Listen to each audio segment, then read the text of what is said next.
আমাদের মুসলমানদের রক্তে যদি আগুন লেগে যায় তাহলে এই সন্ত্রাসীদের জায়গায় পৃথিবীতে হবে না। আমরা দেখতে পেয়েছি বাংলাদেশের সহকারী হাই কমিশন অফিস ভেঙে একদম চুরমার করে দেওয়া হয়েছে। সেই সাথে আমাদের হৃদয়ের প্রাণের স্পন্দন আমাদের জাতীয় পতাকাকে অপমাননা করে সেই জাতীয় পতাকা নামিয়ে আগুন ধরিয়ে দেওয়া হয়েছে। এই আরএসএস বিজেপি সরকারের বিরুদ্ধে আপনারা সোচ্চার হন, তাদের বিরুদ্ধে লড়াই করেন। বিজেপি আরএসএস এর তাদের যে আগ্রাসী মনোভাব, তাদের যে সন্ত্রাসী মনোভাব, আমরা আমাদের বর্তমান সরকারকে বলতে চাই হাই কমিশনকে ডাক দেন, ডাক দিয়ে আমাদের হাই কমিশনে যারা হামলা চালিয়েছে এর দ্রুত ব্যবস্থা নিতে আহ্বান করেন। অন্যথায় রাষ্ট্রীয় পলিসি অনুযায়ী যত কঠোর পদক্ষেপ নেওয়া সম্ভব সেই পদক্ষেপ নিতে হবে।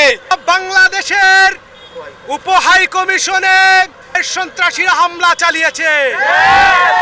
আমরা স্পষ্ট ভাষায় বলে দিতে চাই, আপনারা থামুন, না থামলে আপনাদেরকে কিভাবে থামাতে হয় সেটা আমরা জানি। আমাদের মুসলমানদের রক্তে যদি আগুন লেগে যায় তাহলে এই সন্ত্রাসীদের জায়গায় পৃথিবীতে হবে না।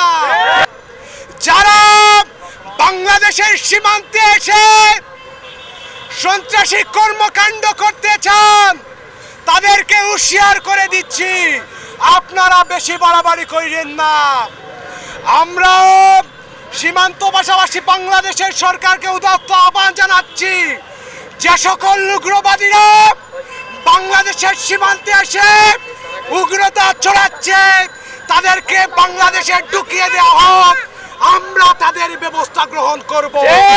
আপনারা 15 বছর আমাদের দেশের বিরুদ্ধে চক্রান্ত ষড়যন্ত্র করে ওইদিকে থাকতে পারেননি। আপনাদের মদতপুষ্ট সরকার শেখ হাসিনাকে টিকে রাখতে পারেননি। আপনাদের সকল ষড়যন্ত্রকে নস্যাৎ করে দিয়েছে এই বাংলাদেশের বিপ্লবী জনতা। সুতরাং আপনাদেরকে হুঁশিয়ারি করে দিতে চাই, এই দেশের বিপ্লবী জনতার বিরুদ্ধে আপনারা কোন ধরনের ষড়যন্ত্র করলে এই দেশের মানুষ শক্ত হাতে সেটা প্রতিবাদ করবে।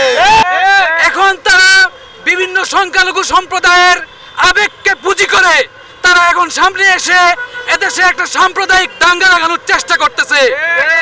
আমরা সুস্পষ্ট ভাষায় বলে দিতে চাই, আপনারা ভাবেন ছাত্র সমাজ পড়াশোনা নিয়ে ব্যস্ত থাকে, আপনাদের এই ধারণা ভুল। 24-এর আন্দোলনে যেমন আমরা প্রমাণ করেছি যে আমরা শুধু পড়াশোনা না, আমরা দেশ নিয়ে ভাবি, এদেশের মানুষ নিয়ে ভাবি।